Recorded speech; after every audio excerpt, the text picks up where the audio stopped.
सिरपुर के जंगल में पीलू चिड़िया संतरे की खेती किया करती थी। उसके संतरों की खुशबू से पक्षियों को बहुत लालच आता था। उसके संतरे पूरे जंगल में बहुत स्वादिष्ट होते थे और उसे बेचकर उसकी अच्छी खासी कमाई होती थी। उसी जंगल में सुंदरी कौवी अपने बेटे कालू कौवे के साथ रहती थी। एक दिन सुंदरी कालू के साथ अपने घर के बाहर बैठी थी। वे दोनों लालच भरी निगाहों से पीलू के संतरे के बाग को देख रहे थे। कालू सुंदरी से कहता है, माँ मुझे संतरे खाने का मन कर रहा है, तुम मुझे संतरे ला कर दो ना।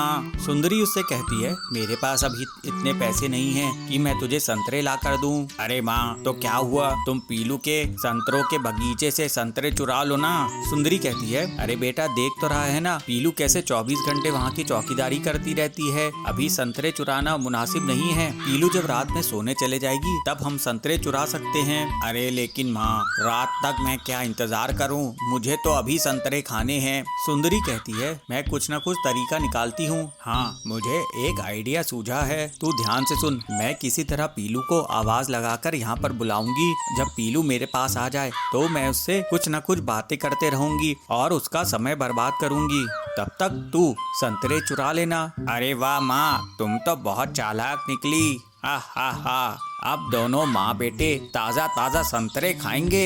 सुंदरी कहती है, चल अब तू जा, मैं पीलू को आवाज लगाती हूँ। फिर कालू वहाँ से चला जाता है और सुंदरी जोर जोर के पीलू को आवाज लगाती है, अरे पीलू मुझे बचाओ, पीलू मुझे बचाओ, लगता है मेरे किचन में आग लग गई है, पीलू जल्दी आओ, अरे जल्दी आओ। पीलू सुंदरी की चीख पुकार सुनकर उसके पास जाती है। पीलू सुंदरी के घर पहुंचती है। सुंदरी के घर से धुआं निकल रहा था। पीलू हिम्मत करके अंदर जाती है तो देखती है कि सुंदरी ने बहुत सारी अगरबत्ती जलाई थी, जिसकी वजह से उसके घर से धुआं निकल रहा था। ये देखकर पीलू सुंदरी से कहती है, अरे क्या सुंदरी काकी, आपने इतनी सारी अगरबत्ती जलाई है, आपके घर में आग वाग नहीं लगी है? सुंदरी कहती है, अरे लगता है ये कालू जलाकर चला गया होगा, मैं अभी आई, मुझे लगा घर में आग लग गई है। इस तरह से सुंदरी पीलू को बातों में उलझाए रखती है और उधर कालू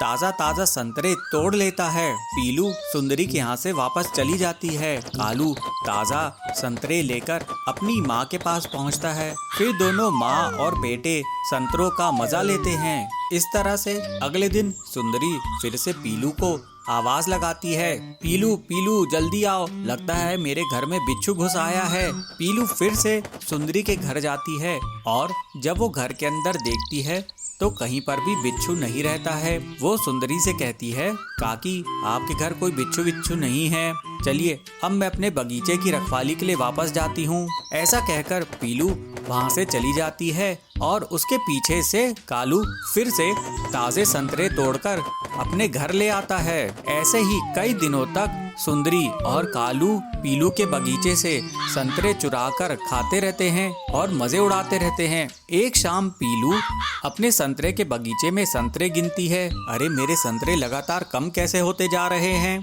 जरूर कोई इन्हें चुरा कर लेकर जा रहा है। अगले दिन सुंदरी फिर से पीलू को आवाज लगाती है, लेकिन पीलू उसके पास नहीं जाती है। आज चाहे कुछ हो जाए मैं तो अपना बगीचा छोड़कर नहीं जाऊंगी, मुझे इसकी चौकीदारी करनी ही पड़ेगी। सुंदरी और कालू निराश हो जाते हैं। कालू सुंदरी से कहता है, माँ ये पीलू तो बहुत चालाक निकली, ये तो टस से मस नहीं हो रही है, अब हम क्या करेंगे, आज लगता है संतरे खाने को नहीं मिलेंगे। सुंदरी कहती है, बेटा रात में जब पीलू सोने जाएगी तब हम संतरे चुरा लेंगे। इस तरह से दोनों माँ बेटे रात का इंतजार करते हैं। इधर पीलू अपने बगीचे में जाल बिछा देती है और सोचती है, मैं अब अपने बगीचे में जाल बिछा दी हूँ, अगर कोई चोर आएगा तो इसमें फंस जाएगा, फिर मैं उसे पकड़ लूंगी। रात होते ही सुंदरी और कालू पीलू के बगीचे में चोरी करने के लिए जाते हैं। वे खूब सारे संतरे तोड़ते रहते हैं और जैसे ही भागने की कोशिश करते हैं वे लोग जाल में फंस जाते हैं और जमीन में बहुत जोर से गिरते हैं और दर्द के मारे चिल्लाने लगते हैं। उनकी आवाज सुनकर वहाँ पर पीलू तुरंत आती है। पीलू उन्हें डंडे से पीटने लगती है, चोर कहीं के, मेरे संतरे चुराते हो, मैं तुम्हें अब पुलिस के हवाले कर दूंगी। उसकी पिटाई से सुंदरी बोलती है, अरे पीलू हमें माफ कर दे। मैं सुंदरी हूँ तेरी पड़ोसन, ये कालू है मेरा बेटा। पीलू उन्हें देखकर चौंक जाती है। सुंदरी कहती है, बेटी हमें माफ कर दे, हमें पुलिस के हवाले मत कर। कालू कहता है, पीलू दीदी अगर आप शोर मचाओगी तो सभी पक्षी यहीं आ जाएंगे और फिर हमारी बहुत बदनामी होगी। पीलू कहती है, मैं आपको एक ही शर्त पे छोड़ूंगी कि आप मेरे पूरे नुकसान की डबल भरपाई करेंगे। फिर सुंदरी और कालू पीलू के बगीचे से जितने भी संतरे चुराए थे उनका 2 गुना दाम देते हैं। फिर पीलू उनसे वादा लेती है कि वे लोग आगे से कभी चोरी नहीं करेंगे। इसके बाद सुंदरी और कालू मेहनत करते और पैसे कमाते और पैसे देकर ही पीलू से संतरे खरीदते थे। पीलू इस बात से खुश थी कि ये वे लोग सुधर गए थे और उसकी अच्छी खासी कमाई होने लगी। एक घने जंगल में बबलू और पीलू चिड़िया साथ में रहते थे। वे दोनों पति पत्नी थे। बबलू कबूतर कुली का काम करता था और नदी पार से दूसरे पक्षियों का सामान उठा के लाता था। एक दिन बबलू जब काम पर जा रहा था, अजी अपनी सेहत का भी ख्याल रखा करो, सभी किसी न किसी दिन छुट्टी लेते हैं, आज रविवार है और आप आज भी काम करने जा रहे हो। अरे पीलू, मैं काम नहीं करूँगा तो घर कैसे चलेगा? अब तो तू माँ बनने वाली है, अगर मैं पैसे नहीं कमाऊंगा तो अपने बच्चों को अच्छी शिक्षा, अच्छा जीवन कैसे दे पाऊंगा? आपसे तो बहस करना ही बेकार है। ये लीजिए पोटली, इसमें मैंने खाना रख दिया है, समय से जरूर खाइएगा। नहीं पीलू, आज मेरी तबीयत सही नहीं लग रही है, कुछ भी खाने का मन नहीं कर रहा है, काम से आने के बाद खा लूंगा। बबलू बिना खाना लिए काम पर चले जाता है, पर पीलू चिड़िया को क्या पता था कि बबलू से उसकी मुलाकात आखिरी होगी। बबलू बेहोश होकर नदी में गिर जाता है और पानी में बह जाता है। पीलू अस्पताल जाती है तो उसे पता चलता है कि बबलू अब इस दुनिया में नहीं है। वो बहुत दुखी होती है और रोती है।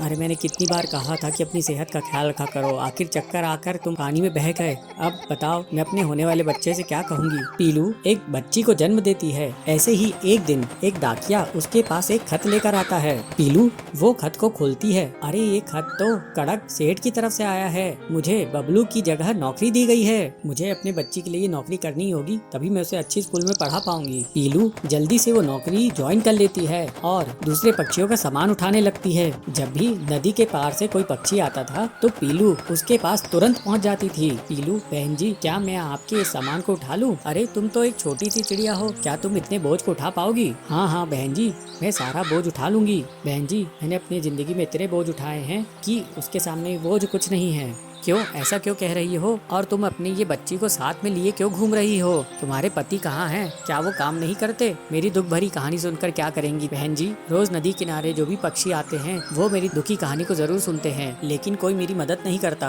अरे तुम मुझे तो बताओ, मैं तुम्हारी जरूर मदद करूंगी। क्या बताऊं बहन जी, मेरे पति की मौत इसी नदी में डूब कर हो गई थी। उसके बाद से मैं कुली की यहाँ पर नौकरी कर रही हूँ। देखो पीलू, जब तुम्हारी बच्ची बड़ी हो जाएगी तब उसे मेरी स्कूल में भर्ती करा देना, मैं उसका बहुत अच्छे से ख्याल रखूंगी। मैं उसे पढ़ा लिखा कर एक ऊंची अफसर बनाऊंगी। मैं तुम्हें अपना पता दे देती हूँ। और वो चिड़िया पीलू को पता दे देती है। काफी साल बाद जब पीलू अपने घर को साफ कर रही होती है तो उसे उस चिड़िया का लिखा हुआ पता दिखाई देता है। अरे ये पता तो वही है जो मुझे मैडम जी ने नदी किनारे दिया था, मैं तो बिल्कुल भूल ही गई थी। अब मैं अपनी बेटी को लेकर मैडम जी के स्कूल में जाऊंगी और उसे वहाँ पढ़ाऊंगी। पीलू अपनी बेटी को लेकर उस स्कूल की तरफ जाती है। आओ पीलू, बहुत सालों बाद दिखी हो। ये देखिए मैडम जी, मेरी बच्ची अब बड़ी हो गई है और मैं इसे आपके स्कूल में दाखिला दिलाने लाई हूँ ताकि ये पढ़ लिख कर बड़ी अफसर बन जाए और मेरी तरह से जीवन में संघर्ष नहीं करना पड़े। हाँ हाँ पीलू, तुम चिंता मत करो, मैं तुम्हारी बच्ची को अच्छी एजुकेशन दूंगी, तुम्हें इस पर बहुत गर्व होगा। फिर पीलू की बच्ची उस स्कूल में पढ़ती है और बड़ी होकर वो एक बहुत होनहार अफसर बनती है और पीलू अपनी बच्ची के साथ हंसी खुशी रहने लगती है। नंदन वन में पीलू चिड़िया अपने पति बबलू के साथ रहती थी। बबलू कबूतर बहुत ही आलसी था, वो कोई काम धंधा नहीं करता था। घर का खर्च चलाने के लिए पीलू चिड़िया पड़ोसियों के यहाँ कुछ काम कर लिया करती थी। ऐसे ही समय बीतता जाता है और पीलू चिड़िया को 2 बच्चे होते हैं। पीलू चिड़िया परेशान हो जाती है। वो सोचती है, हे भगवान अब तो 2 बच्चे हो गए हैं, मैं घर का खर्च कैसे चलाऊंगी? मेरा पति आलसी और निकम्मा है, इससे तो कोई उम्मीद करना ही बेकार है। इस तरह कुछ दिन बीत जाते हैं, लेकिन बबलू कबूतर आलसी अधिक आलसी ही रहता है। पीलू चिड़िया उस पर एक दिन जोर से चिल्लाती है, अरे कैसे पति हो, तुम्हें हमारा कुछ ख्याल नहीं? अरे मेरा ख्याल नहीं तो कम से कम बच्चों का तो सोचो, कुछ काम करो, उनके भविष्य के बारे में कुछ सोचो। क्या तुम नहीं चाहते कि हमारे बच्चे भी दूसरे पक्षियों की तरह आराम से जिंदगी गुजारे? तुम्हें कुछ तो शर्म आनी चाहिए। बबलू कबूतर गुस्से से उठता है और कहता है, अरे कमबख्त, मुझे चैन से सोने दे, जब देखो चिक चिक करती रहती है। क्या मैं नहीं करता तेरे बच्चों की देखभाल? मैंने नहीं कहा था तुझे बच्चे पैदा करने के लिए, तूने पैदा करी है, तू ही उन्हें संभाल, मैं अब तेरे साथ नहीं रहूंगा, मैं चला। ऐसा बोलकर बबलू कबूतर घर छोड़कर चला जाता है और पीलू चिड़िया उसे देखती रह जाती है। वो सोचती है, अच्छा हुआ खुद ही चला गया, घर में रहकर भी इससे कोई मदद नहीं होने वाली थी। पीलू अपने बच्चों को देखते हुए कहती है, मैं अपने बच्चों को बहुत सारी खुशियाँ दूंगी, मैं अपने बच्चों को अपने जैसा दुखी जीवन नहीं दूंगी। क्या हुआ, इनका बाप अगर भाग गया है तो मैं इन्हें माँ और बाप का प्यार दूंगी। इस तरह समय बीतने पर बच्चे भी बड़े हो जाते हैं और एक बार बारिश का मौसम आता है। बारिश बहुत दिनों तक लगातार होती है। क्या करूं, ये बारिश तो लगातार हो रही है, रुकने का नाम ही नहीं ले रही है, कहर बनकर बरस रही है। बारिश के कारण मैं काम पर भी नहीं जा पा रही और घर का सारा राशन भी खत्म हो गया है। मैं तो भूखी रह लूंगी, लेकिन बच्चों को भूखा कैसे रखूं? तभी उसके पास उसका छोटा बेटा आता है। वो कहता है, माँ मुझे भूख लग रही है, कुछ खाने को दो ना। बेटा थोड़ी देर रुक, मैं पड़ोस की कबूतरी से कुछ मांग लाऊंगी, तब तक तू थोड़ा पानी पी के अपना पेट भर ले। नहीं माँ, मुझे पानी नहीं पीना, मुझे भूख लग रही है, मुझे कुछ खाने को दो। मैं मजबूर हूँ बेटा, इतनी बारिश में बाहर कैसे जाऊँ मैं? तभी उसका बड़ा बेटा रोने लगता है। दोनों बच्चों की हालत देखकर पीलू चिड़िया अपने घोंसले से बाहर निकलती है और कहती है, तुम दोनों अपना ख्याल रखना, मैं अभी थोड़ी देर में तुम्हारे लिए कुछ खाने के लिए लेके आती हूँ। पीलू चिड़िया पास वाली सुंदरी कबूतरी के पास जाती है और उसे बुलाती है, सुंदरी, ओ सुंदरी बहन, थोड़ा बाहर तो आओ। बहन मुझे थोड़ा अनाज दे दो, मेरे बच्चे भूख से तड़प रहे हैं। इतनी बारिश में तुम्हें तुम्हारी मदद नहीं कर सकती पीलू चिड़िया, अब तुम यहाँ से चली जाओ। पीलू चिड़िया निराश होकर अपनी एक अमीर सहेली के घर जाती है। पीलू बहन, मेरे बच्चे 2 दिनों से भूखे हैं, मुझे कुछ अनाज दे दो, तुम्हारे पास तो पैसे भी हैं। ये लो पीलू, एक बोरी अनाज, इससे तुम्हारा कुछ दिन तक काम चल जाएगा। अब जल्दी जाओ और जाकर अपने बच्चों को भोजन कराओ, वे भूखे होंगे। बहुत बहुत धन्यवाद बहन, तुमने सच्ची सहेली होने का फर्ज अदा किया है। पीलू अनाज की बोरी लेके अपने घोंसले की तरफ उड़ के जाती है। वो दोनों बच्चों को खाने के लिए अनाज देती है। वो दोनों बच्चे भोजन करके सो जाते हैं। कुछ दिनों बाद बारिश रुक जाती है। फिर पीलू चिड़िया खुशी खुशी काम पे जाती है और मेहनत करती है। मेहनत करके वो काफी धन जमा कर लेती है, जिससे वो अपनी सहेली का उधार भी चुका देती है और अपने बच्चों की अच्छी परवरिश करती है। इस तरह पीलू चिड़िया अपने दोनों बच्चों का जीवन सुधारने में सफल होती है।